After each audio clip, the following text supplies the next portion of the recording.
Hi friends, माझं नाव चैतन्य पत्की आहे आणि welcome back to my YouTube channel. आपण या व्हिडिओमध्ये प्रिव्ह्यू बघूया, ॲनालिसिस करूया सर्वात महत्त्वाची ICC चॅम्पियन्स ट्रॉफी फायनल जी दुबई इंटरनॅशनल क्रिकेट स्टेडियमवर भारत विरुद्ध न्यूझीलंड खेळवण्यात येणार आहे. नो डाऊट भारतीय टीम फेवरेट आहे, बट मी इंग्लिश व्हिडिओमध्ये पण सांगितलं, मी आत्ता पण सांगतो आहे की हा एकदम निव्वळ मूर्खपणा असेल जर आपण न्यूझीलंडला मॅचच्या अगोदरच अंडर एस्टिमेट केलं.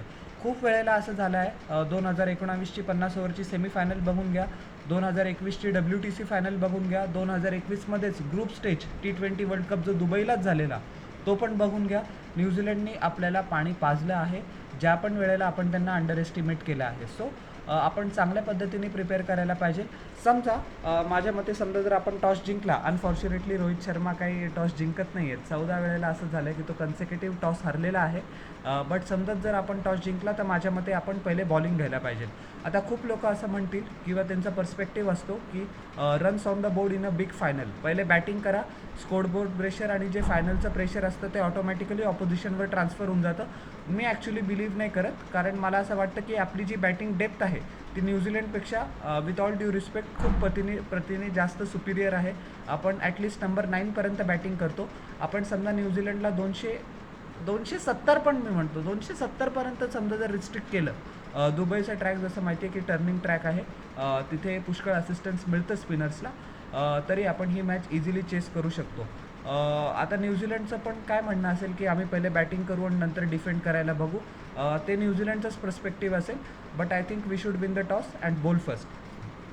आपण आता टीमच्या ॲनालिसिसमध्ये येऊया. सगळ्यात पहिले आपण ॲनालिसिस करूया न्यूझीलंडचं. रचिन रवींद्र एकदम भन्नाट फॉर्ममध्ये आहे, जबरदस्त फॉर्ममध्ये आहे. त्यांनी जे शतक झळकावलं साऊथ आफ्रिकेविरुद्ध, त्यांनी त्याची क्वालिटी दाखवून दिलं, त्यांनी त्याचं टॅलेंट दाखवून दिलं. बांगलादेश विरुद्ध पण तो खूप चांगल्या पद्धतीने खेळला. भारताविरुद्ध त्याला काही ग्रुप स्टेजमध्ये दुबईला कमाल करता आली नाही, बट त्याचं टॅलेंट जग जाहीर आहे. एकमेव बॅट्समन आहे क्रिकेट इतिहासातला ज्यांनी ICC ODI world cup debut आणि चॅम्पियन्स ट्रॉफी डेब्यूमध्ये शतक झळकावलं आहे. डेव्हॉन कॉन्वेसारख्या वर्ल्ड क्लास बॅट्समनला त्यांनी प्लेइंग 11मधनं बाहेर ठेवलं आहे. सो इथेच तुम्ही रचिन रवींद्रचं टॅलेंट बघून घ्या. तो मिडल ओव्हर्समध्ये पण न्यूझीलंडला बॉलिंग करून देतो, युटिलिटी ऑफ स्पिनर्स टाकतो. विल यंग माझ्या मते त्यांनी त्याच्या पोटेन्शियलनुसार परफॉर्मन्स केलं नाही आहे. Who knows, tomorrow might be the day. सगळ्यात महत्त्वाची विकेट माझ्या मते ऑफकोर्स केन विलियमसन असणार आहे. त्याला वर्षानुवर्षाचा एक्सपिरियन्स आहे IPLमध्ये खेळायचा. इंडियन स्पिनर्स कसे खेळायचे हे त्याला चांगल्या पद्धतीने टॅक्टफुली माहिती आहे.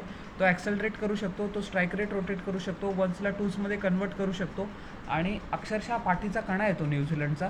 समजा जर आपण न्यूझीलंडला समजा थांबायचं आहे तर केन विलियमसनला उद्या लवकरात लवकर आऊट करणं आपल्याला नितांत गरजेचं आहे. आय एम शुअर आपली टीम मॅनेजमेंट तसं प्लॅनिंग करतेच आहे.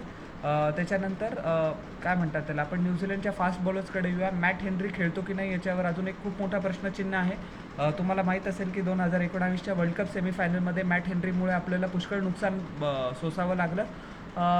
तो काय माहिती त्याची फिटनेस अपडेट काय आहे, बट माझ्या मते रोहित शर्माचा जो काउंटर अटॅकिंग अप्रोच आहे तो खूप महत्त्वाची भूमिका पार पाडेल. न्यूझीलंड बॉलर्सला सगळ्यात पहिले आपल्याला सेट नाही होऊ द्यायचं आहे, बरोबर. आणि शुभमन गिल पण एक बांगलादेशनंतर त्यांनी बांगलादेश विरुद्ध त्यांनी शतक ठोकलं, त्याच्यानंतर त्याच्या मनासारखा परफॉर्मन्स करता आला नाही आहे. So he is due for a big one as well. Shubman गिलकडनं पण माझ्या उद्या खूप अपेक्षा आहे. Virat Kohli no doubt second greatest ODI batsman of all time after Sachin Tendulkar. 14,000 धावांचा विक्रम पण त्यांनी पार केला आहे. माझ्या मते त्यांनी अँकरचा रोल प्ले केला तरी चालेल. जसं की तुम्हाला माहिती आहे की तो ॲग्रेसिव्ह मोडवर पण स्विच करू शकतो. कॉन्स्टंटली स्ट्राईक रेट रोटेट करायची खूप नितांत गरज आहे. आता हा माझा पॉईंट सगळ्यांनी नीट ऐका. खूप वेळेला काय होतं, मिचेल सँटनर आणि मायकल ब्रेसवेल, पहिले मी मिचेल सँटनरचं ॲनालिसिस करेन. खूप वेळेला असं होतं की ज्या वेळेला left arm spinner team India विरुद्ध खेळतो, मी मिचेल सँटनरच असं नाही पण त्याचा प्राईम एक्झाम्पल आहे, मी तुम्हाला देतो. पण आता MS धोनी फॅन्स माझ्यावर चिडू नका किंवा लगेच हे नका करू. त्यांनी त्याच्या परीने चांगला प्रयत्न केला, बट माझ्या मते तुम्ही आठवा 2019ची सेमीफायनल मिडल ओव्हर्समध्ये मिचेल सँटनरने MS धोनीला किती वेळेला बॉलिंग केली, फक्त स्टंप टू स्टंप बॉलिंग केली आणि धोनीने स्ट्राईक रोटेट केली नाही किंवा ती सहजतेला करता आली नाही. समजा जर त्यांनी 0.5% बॉलवर तरी स्ट्राईक रोटेट केली असते, आपण 19-20 रनांनी हारलो, आपण आरामात ती मॅच जिंकू शकलो असतो. सगळ्यात महत्त्वाचं मी टीम इंडियाला सजेशन देईन, please please please head coach Gautam गंभीर, कॅप्टन रोहित शर्मा, ऐका, मिचेल सँटनरला सेटल होऊ देऊ नका. स्ट्राईक रोटेट करा, जरी त्याला मोठे शॉट्स मारता येणार नाही. 50 ते 55 धावा मिचेल सँटनरकडनं आपण वसूल केल्या तरी it is more than enough. खूप वेळेला असं होतं की आपण लेफ्ट आर्म स्पिनर्स विरुद्ध ODI क्रिकेटमध्ये टिमिड होऊन खेळतो आणि नंतर आपल्याला खूप रन्स मेकअप करायला अग्रेसिव्हली शॉट खेळायला लागतात. Unnecessary pressure lower down the order बॅट्समनवर येतं. ते सहसा कधी खेळत नाही. मिडल ओव्हर्समध्ये मिचेल सँटनरला रोटेट करायचं. 5 run per over, 6 run per over कोणत्याही परिस्थितीत सँटनरला आलेच पाहिजे. आपल्या बॅट्समनमध्ये ती कुवत आहे, नाही असं नाही. समजा जर आपण टिमिड माइंडसेटने खेळलो तर काहीच उपयोग होणार नाही. मायकल ब्रेसवेलचा पण पेपर आपल्याला आउट ऑफ सिलेबस येऊ शकतो. खूप चांगला बॉलर आहे. ऑलमोस्ट तो काहीतरी 34-35 वर्ष त्याला रनिंग आहे. त्याला इंटरनॅशनल क्रिकेटमध्ये त्याचा ड्यू थोडासा लेट मिळाला. ऑफ स्पिन टाकतो, स्टंप टू स्टंप टाकतो, स्पीड चांगल्या पद्धतीने वेरी करतो, अँगल्स चांगले वेरी करतो, क्रीजचा चांगला इस्तेमाल करतो. सो त्याला पण आपल्याला 5 रन पर ओव्हर कुठे गेलेच नाही. आपण समजा मिचेल सँटनर आणि मायकल ब्रेसवेल 20 ओव्हरमध्ये 110 धावा जरी आपण केल्या then it would be more than good enough. Kyle जेमिसनला आपल्याला चांगल्या पद्धतीने निगेट करायचं आहे. सो मी ती जिम्मेदारी तर मी रोहित शर्मावर सोडतो. तो काय हाफ मेजर्स करणार नाही. माझ्या मते मी रोहित शर्माला फक्त एक सजेशन देऊ इच्छितो की मी अगोदरच्या व्हिडिओजमध्ये पण खूप वेळेला सांगितले की रोहित शर्मा कधी कधी खूप ओव्हर ॲग्रेसिव्ह असतो. एखाद त्यांनी शॉट खेळला तो स्वतःचं अग्रेसिव्ह किंवा नॅचरल इन्स्टिंक्ट आहे ते थोडंसं कर्व करू शकतो. कधी कधी काय होतं, तो खूप चांगला स्टार्ट देऊन जातो आणि 30-40 रन करून आउट होऊन जातो. नाही, समजा रोहित शर्मा 15-16 ओव्हर जरी टिकला तरी more than half the game is immediately done for New Zealand. कारण रोहित शर्माचा क्लासच तेवढा आहे. तो तेवढ्या वेळात 70-80 रन आरामात मारून टाकेल.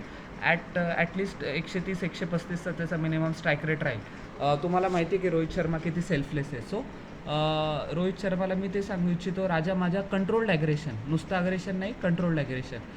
रवींद्र जडेजा आणि हार्दिक पांड्या दोघांनी पण मिडल ओव्हर्समध्ये खूप चांगली बॅटिंग केली आहे. हार्दिक पांड्याने जे स्पेशली 3 सिक्सेस मारले, मॅचला कलाटणी देणारे ठरले. जास्त नजर त्या सिक्सेसवर कोणाची गेली नाही, पण ज्यांना खरं क्रिकेटचं नॉलेज आहे त्यांना ॲक्च्युली माहिती आहे की त्या सिक्सेसने खूप मोठा डिफरन्स मेक केला. रवींद्र जडेजाची पण बॅटिंग चांगली आहे. मिडल ओव्हर्समध्ये अक्षर पटेल, रवींद्र जडेजा कम्प्लिटली स्टायफल केलं आहे आत्तापर्यंत ऑपोजिशन बॅट्समनला. मला सिमिलर अपेक्षा आहे. रवींद्र जडेजाचा बॉल तर जोरात टाकून पण खूप स्पिन होतो. So he becomes absolutely impossible to play. Axar पटेलनी पण बॉल टर्न करायला लागला आहे. ती त्याची सगळ्यात मोठी इम्प्रूव्हमेंट आहे या चॅम्पियन्स ट्रॉफीमध्ये. आपल्याला माहिती आहे अक्षर पटेल स्टंप टू स्टंप टाकतो, काय with outside the off stump rarely देतो. त्याची बॅटिंगमध्ये पण 2024च्या वर्ल्ड कप T20 फायनल नंतर एक वेगळं स्टेज, एक वेगळाच निखार आलेला आहे. सो या आपली middle order, lower middle order sorted आहे. श्रेयस अय्यरनी पण फिनॉमिनल कॉन्ट्रीब्युशन केलेलं आहे. त्याचा जो कमबॅक आहे, त्याचा जो रिडेम्पशन आर्क आहे तो वर्ल्ड क्लास लेवलचा आहे. उद्या पण त्याच्याकडनं अशीच अपेक्षा असेल. Virat Kohli the chase master, I think उद्या माइट बी द टेम्पलेट. समजा न्यूझीलंडने 250-260 केले, आपण अजून एक विराट कोहली क्लासिक बघू इच्छितो.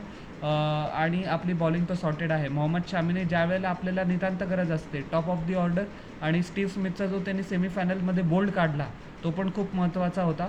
आणि हार्दिक पांड्याने पण मस्त बॉलिंग केली आहे पॉवर प्लेमध्ये. हार्दिक पांड्याच्या बॉलिंगमुळे रोहित शर्माला लक्झरी आहे की तो 4 स्पिनर्स खेळू शकतो. So all in all team इंडियाचं पारं वरचढ आहे. पण मी परत सांगतो, परत तेच सांगतो. तुम्ही मला म्हणाल की तुम्ही रिपिटेटिव्ह आहे, बट न्यूझीलंडला आपण अंडर एस्टिमेट बिलकुल करू शकत नाही.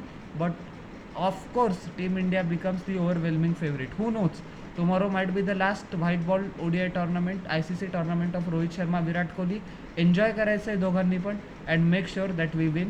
आणि तुमची लेगसी सील करून जा समजत जर तुम्हाला जायचं आहे. I hope you guys play till the 2027 world cup, but उद्या जिंकवा राजांनो. So all the very best to team India.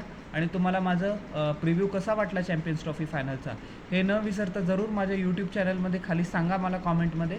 आणि चॅनलला माझ्या लाईक, शेअर आणि सबस्क्राईब करा आणि बेल आयकॉन प्रेस करा पुढच्या नोटिफिकेशनसाठी. आपण भेटूया नेक्स्ट व्हिडिओमध्ये. Till then everyone, bye.